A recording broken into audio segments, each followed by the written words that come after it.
As you may have seen, I have been on a Marvel movie and TV show crusade on the way to Doomsday, Avengers Doomsday. So today we're going to have another Resurrected Retros talking about Avengers United They Stand, which is an animated TV show from the late 90s, I believe 1999, focusing on some of the secondary characters of the Avengers. We're talking particularly about Scarlet Witch, Vision, Falcon, Ant Man, who leads the charge, which is Hank Pym's Ant Man, Janet Van Dyne's the Wasp, Brief Wonder Man.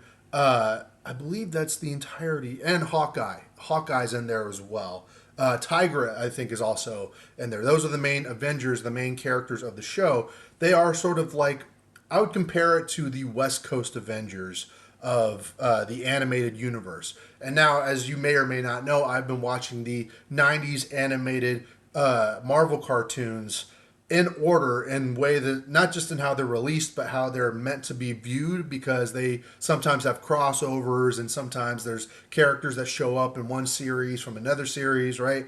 So I've been watching this in order, canonical order that is, and I finished the entirety of the first season of Avengers United They Stand. As much as I like the idea of the B plus Avengers sort of being a part of Central Focus, I think it was a good effort that wasn't a well payoff, because later down the line we got Earth's Mightiest Heroes, Avengers Earth's Mightiest Heroes, which I think was a better representation of what should have been, with characters like Iron Man, Captain America, Hulk, Thor. Captain America and Thor show up in United They Stand, but they're not part of the main focus. And most of the villain arcs are around characters like Ultron and Kang and Agatha Harkness, Nicodemus, I think, which is or Nicholas Scratch is who it is. And so it was a nice idea to do the lower tier Avengers and give them some justice. Obviously, Tigra, we haven't seen really anything of Tigra in live action or animated since this show, at least in my opinion, from what I've seen. Tigra is a very interesting character that just hasn't been utilized. We don't see proper Falcon. We don't see, Hank Pym leading the Avengers. It is a unique idea. However, it falls flat when you realize that the star power is not there. And the show even addresses it in sort of a meta narrative way, where Hank Pym is trying to lead the Avengers, but he's so self conscious. He's like, I'm not a Captain America. I'm not Thor. I'm not Iron Man. Can I actually lead the Avengers? And it makes for an interesting story, but having that meta awareness doesn't necessarily pay off, because, well, we want a Captain America. We want an Iron Man. We want the Hulk. We want Thor. We want Spider Man.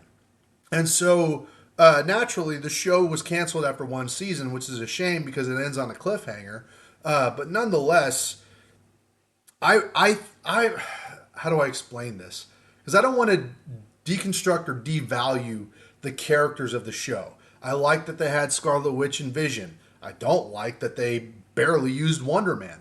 Wonder Man is an interesting character that we haven't really gotten to see any of. Much like Tigra, we don't see a lot of Wonder Man being adapted into the stories. And so they could have leaned into the West Coast Avengers idea and maybe added a little bit more of Captain America, a little bit more of Thor, really played into it. But I just feel like it was a good effort wasted. Not to say that the show was bad. I actually think that it's a decent show, but it is like a Disney XD show where Saturday morning cartoons, it's like kind of like the season 2 of the Hulk. I would say it's not the greatest show ever, but it's enjoyable. It's not dog shit, right?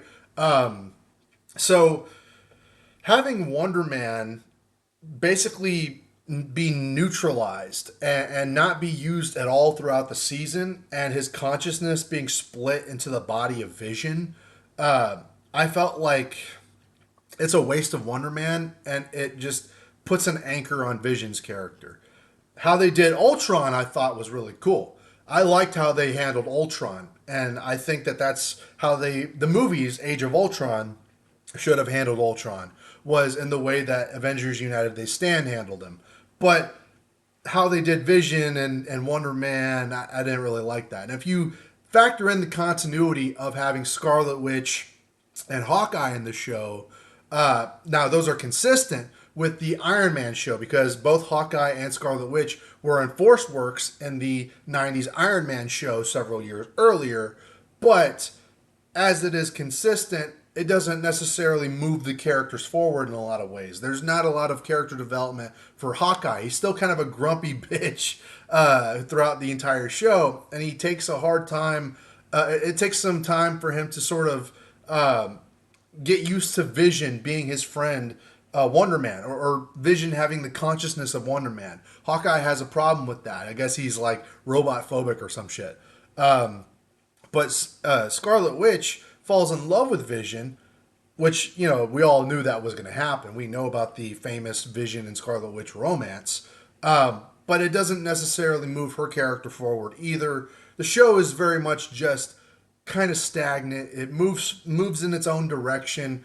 And unfortunately, it got canceled after one season. I would have liked to have seen a little bit more done with this show. Maybe bring in Moon Knight or something. Bring in like some more obscure characters. Go full on West Coast Avengers or Salt Lake Avengers, you know, anything like that. They didn't really go forward with that idea. They just sort of like, hey, we don't want to do Iron Man, Thor, and Captain America. Let's take Ant-Man, Wasp, Scarlet Witch, Vision, Falcon, and Hawkeye and have them go up against characters like Kang and Agatha and Ultron. It's weird how the animated show was canceled after one season, being decent, using these very characters, and yet in real life, when we have live action shows like Falcon and Winter Soldier, WandaVision, the Hawkeye show, Ant-Man and the Wasp, Commie Mania, that also the Wonder Man show, all of those are also flops in different ways. Of course, I'll be breaking down each of those shows individually over time on the lead up to Doomsday, but I find it ironic that the cartoon was the blueprint for the future's live action failure. Because these characters, it's not that they're bad characters or that they're underdeveloped or that they're, you know, badly written. It's just that they are not as popular as characters like Captain America, Spider-Man, Fantastic Four, Hulk, the X-Men. They're not as popular as those characters, and naturally people don't gravitate towards them the same way. Avengers United They Stand is kind of a deep cut show anyway. It's for the people who really love Marvel, not just the normies that go like, you know, watch Spider-Man.